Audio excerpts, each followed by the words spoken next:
Frontline stocks trade range despite the strong gains in US equities. Mid-caps show some green. Realty and IT are the significant gainers, while FMCG and autos dragged today. Bharti Airtel perks up on hopes of a tariff revision later in the year. Polo Tyres climbs as analysts take note of debt reduction efforts. NCC shares also rise on a strong growth guidance, while Somani Ceramics jumps on a sharp rise in margins.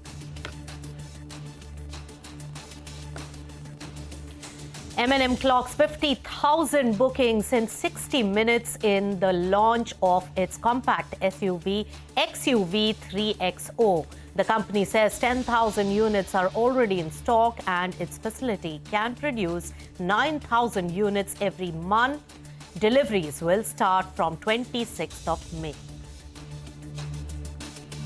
In a rare and exclusive conversation, DMart CEO Neville Noronha says that the digital commerce space is the next big challenge and the sudden disruption of general trade needs to be keenly watched. Adds that growth in Tier 2 cities and beyond is a multi-decadal opportunity, and new store additions and looking for moats in the e-commerce business is on top of his mind.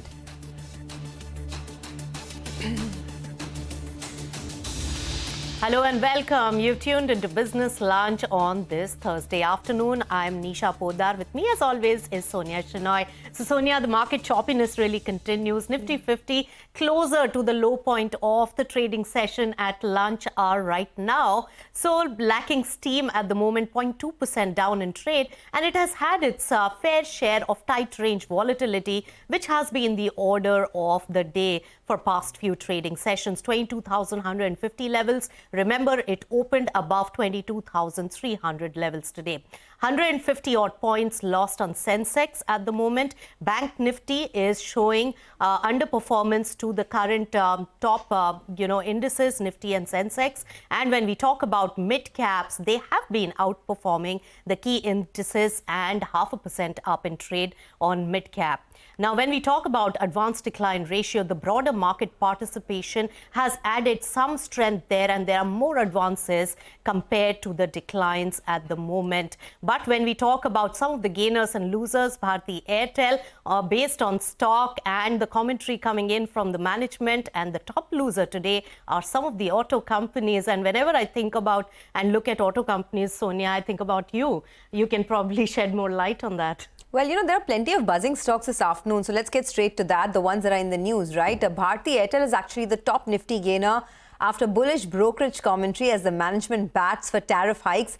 Rima joins in now. Rima, why is the street so positive on Bharti today? Well, for that, let's listen. Just quickly recap what the management had to say in the investor call yesterday. Well, he said, the Gopal Vittal, the CEO, he said tariffs are at an absurdly low level when compared to anywhere in the world. Tariff repair is needed in the industry. We need significant tariff repair, and even if ARPUs go up to levels of 300 from the current 210, it would still be the lowest in the world. That said, it's not that he said the tariff hikes are coming, if they're coming, when they're coming, and what the extent would be. But I think going by the body language, the inference is that possibly tariff hikes are coming and the management is batting for them. JP Morgan upgraded Bharti Airtel to an overweight, target price 1,500.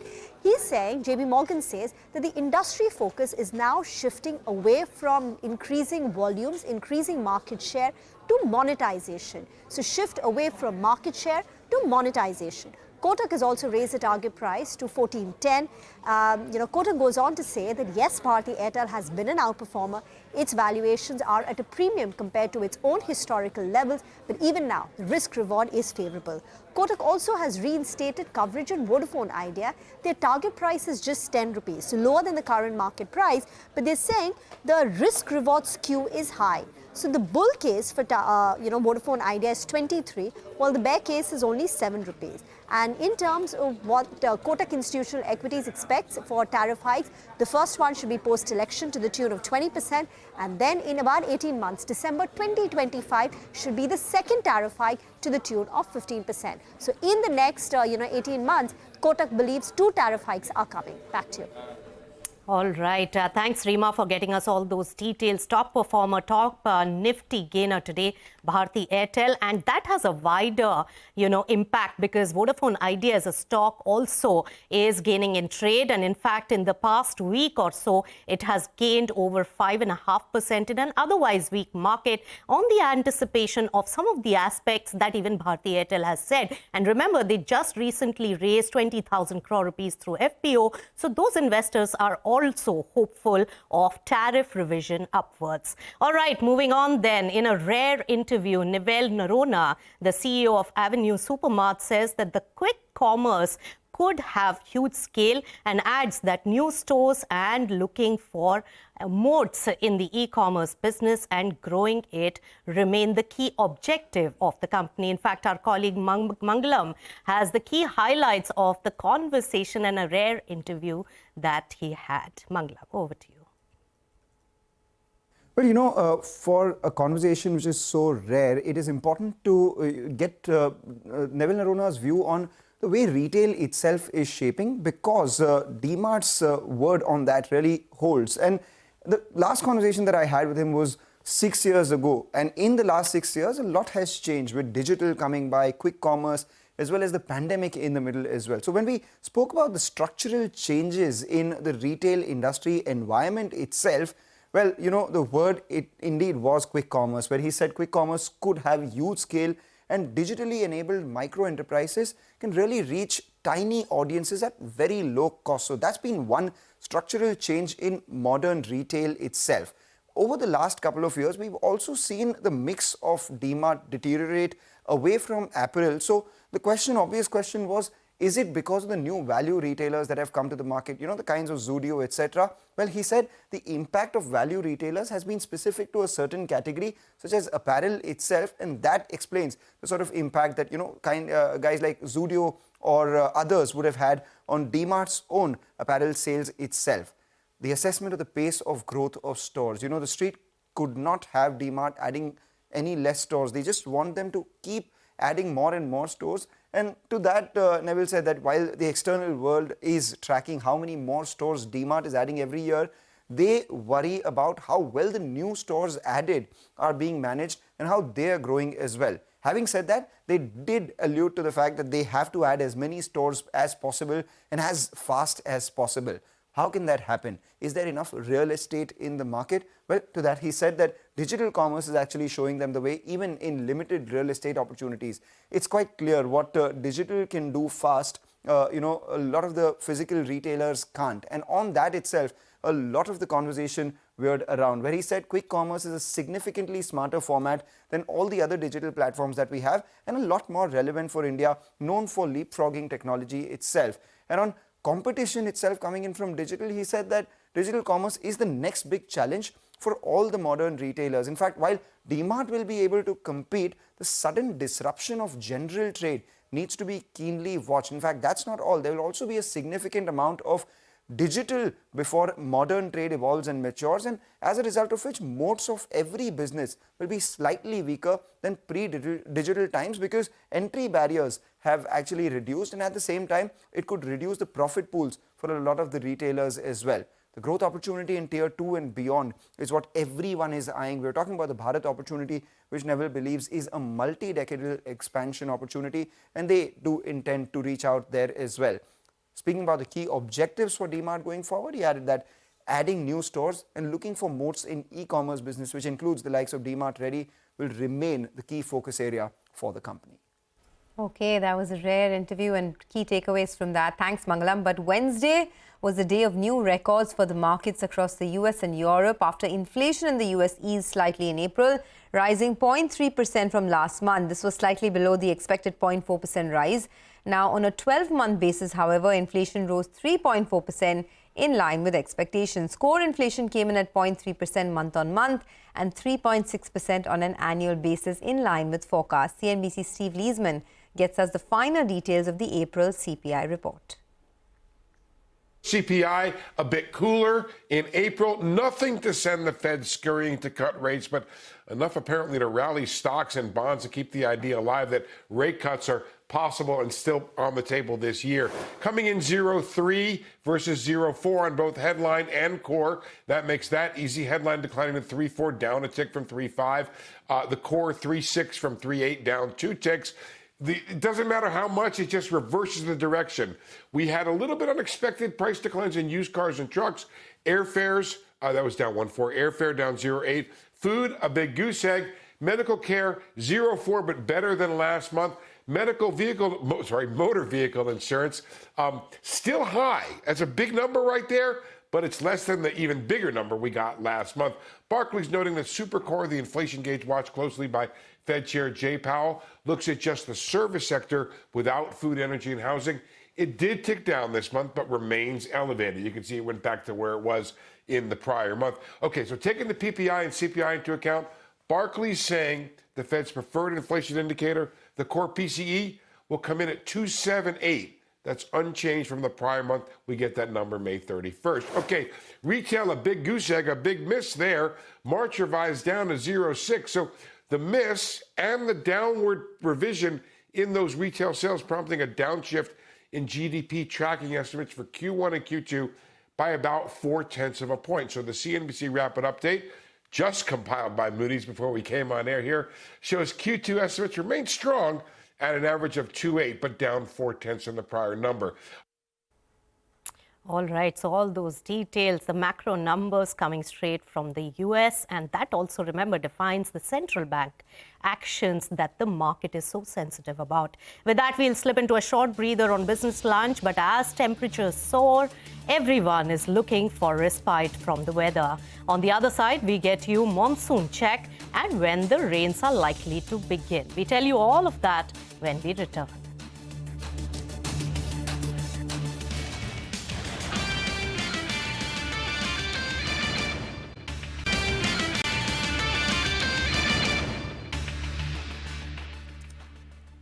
Well, as record high temperatures continue across the country, everyone's eagerly waiting for the monsoon. The IMD says the onset of the southwest monsoon over Kerala will likely be on the 31st of May, so you won't have to wait too long. Manisha gets us details and a check on how the monsoon could progress and the onsets in the past as well. Manisha, over to you. Oh, well, yes, the country has been dealing with heat waves for the last couple of months, and this has been an early summer, a longer summer, and a very severe summer for that matter. So the IMD statements do come in as a very strong and supportive statement there. Well, monsoon already is looking to onset in Andaman, Nicobar and parts of Bay of Bengal on 19th of May. This is a couple of days earlier than the onset date that we see in previous many years. Also for Kerala, it's going to be 31st of May. So when you look at the actual date and the forecast date, in last many years, the IMD has only forecasted May onset of monsoon, or 31st May, that is, in a couple of years there. But we haven't seen really an onset of monsoon in the month of May. As you can see, in last 4 or 5 years, it only has been once. So there are huge expectations from this year right now. When you look at the forecast for monsoon as well, well, we've had SkyMet and IMD both talk about it. So while IMD is looking at an above normal monsoon at 106% of LPA, SkyMet talks about a normal monsoon of 102 there. The supportive factor clearly is about that El Nino is easing off and La Nina as a procession will come in next 5 or 7 weeks, and that is positive for more rainfall within India. Also, when you look at the overall numbers on how the last few years have been in sense of monsoon, well, last year was a lesser monsoon. It was also a very uneven, erratic monsoon, and that did impact crops and agriculture in sense of prices and availability. And we have seen various curbs come in from the government as well. So 106 degrees of an LPA is a supportive one.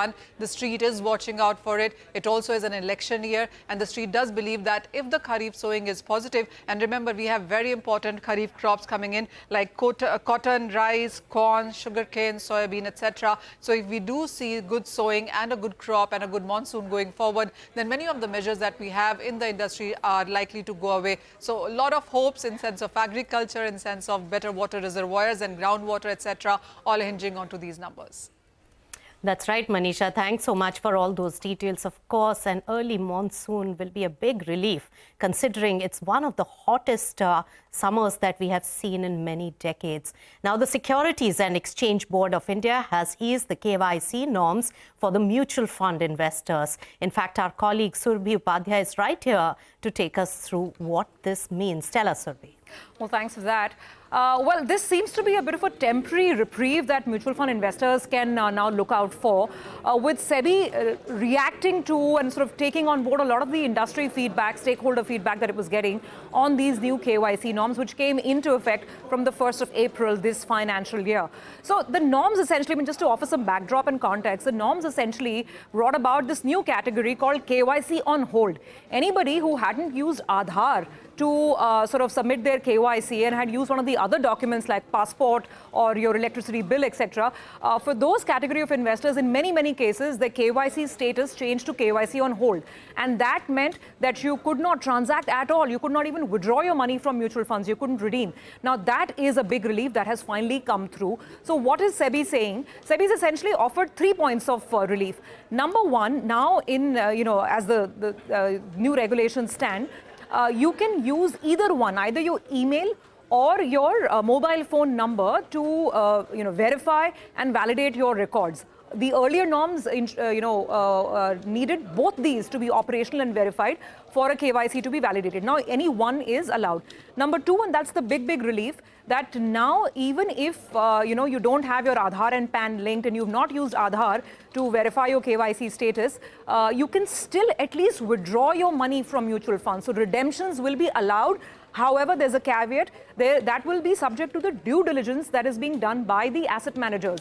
And the asset managers will take several things on board. For one, I mean, I was speaking to a lot of industry sort of sources on this, and they said that as long as the PAN itself is valid, even if it's not linked to Aadhaar, let's say, at least redemptions should be allowed. And at least as long as, either mobile phone number or email, one of the two is working and operational, then at least redemptions will be allowed. The third relief comes in for NRIs. For NRIs, it's a full 1-year extension to validate their KYCs, and the rationale was that a lot of NRIs don't have an Aadhaar card. So it's very difficult for them to get the KYC validated status. However, a lot of industry watchers and insiders do point out that this is a temporary relief. For most investors, it's best to ensure that your KYC is the validated one to ensure absolute seamless transactions within one AMC or across different AMCs when you're buying new funds as well. Okay, thanks a lot, Surbhi, for that. So SEBI relaxing the mutual fund KYC rules. But 2024 is a year of elections globally, and amidst this, fake videos of politicians, actors and other public personalities have been going viral on the internet. CNBC-TV18's Ashmit Kumar, who is attending the Google's developer conference in California, asked Sundar Pichai about deep fakes during election year, and the Alphabet CEO responded saying that Google prioritizes election integrity, especially in products like search and YouTube. He also said, and I quote, "I think we are fortunate we still are in a moment where as a society we are able to more easily adjudicate what is real versus what is not. And in combination with all the work we are doing, I'm cautiously optimistic," end quote. All right, as India enters the last lap of the elections, and it's been a long drawn election season for India, well, Network 18 travels to the heartland and heart of Hindi heartland of Uttar Pradesh with a group of business leaders, investors and ambassadors to get a glimpse of democracy in full swing. Among the 14 key constituencies in the state of Uttar Pradesh, which will go to polls next week on the 20th of May, include Lucknow, Amethi, Raebareli, Jhansi, Barabanki, Faizabad. Now, we hit the road to meet the leaders like Rajnath Singh, Smriti Irani, Ashok Gehlot and the others over there.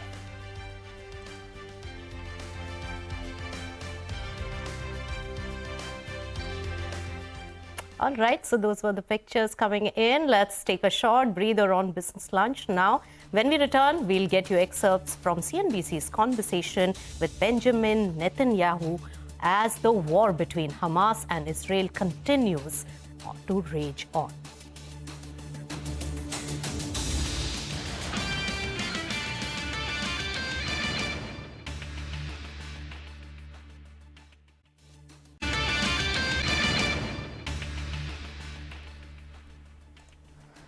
Welcome back. You're watching Business Lunch, and there is broad broad-based pressure on the market that has built up and has increased the intensity in the last 15-20 minutes of trade. So both Sensex and Nifty have crossed more than 0.5% of loss, and Bank Nifty has also been along with it in tandem.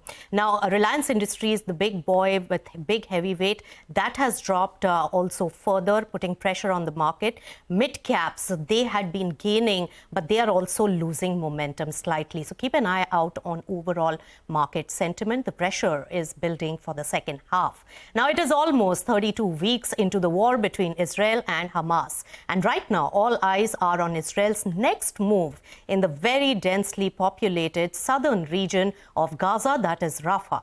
Now, there have been fierce opposition, with the European Union telling Israel to exit Rafah immediately, threatening a risk of losing ties. US President Joe Biden has already threatened to withhold heavy weapons if Israel invades Rafah. In fact, CNBC's Sarah Eisen spoke to the Israeli Prime Minister Benjamin Netanyahu, and he characterized the US actions as a family disagreement.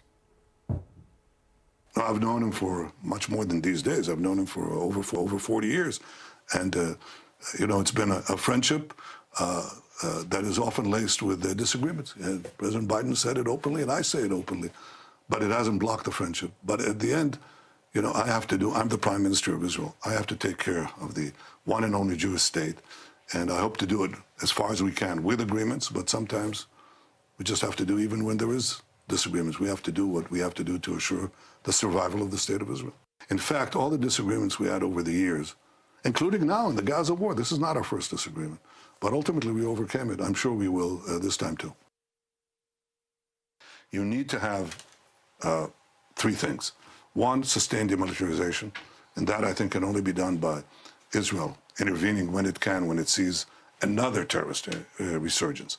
The second thing you need is a civilian administration that is not Hamas and not beholden to the destruction of Israel.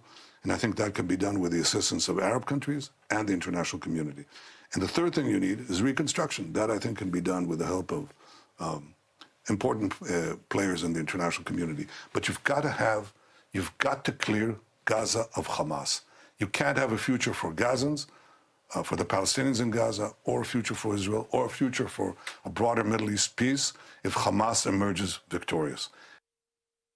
Now let's shift our focus to the world of sports. India's football icon Sunil Chhetri has announced his decision to retire from international football after the team's FIFA World Cup qualification match against Kuwait. The match is set to take place on the 6th of June. Sunil Chhetri is the captain of the Indian football team and made his international debut against Pakistan in 2005. He also scored his first goal for the country in the same match. Since then, he has gone on to score 94 international goals. He is currently the third highest goal scorers amongst active players in international matches. Chhetri's retirement will mark the end of an era for Indian football. All right, and taking forward momentum on end of an era as we wrap up on Business Lunch today, we leave you with some somber news just coming in. IT industry veteran Vineet Nair has passed away at the age of 85. Remember, Vineet Nair was the former vice chairman of Tech Mahindra. Former Tech Mahindra MD and CEO CP Gurnani tweeted and said that India has lost its finest leaders in Vineet Nair.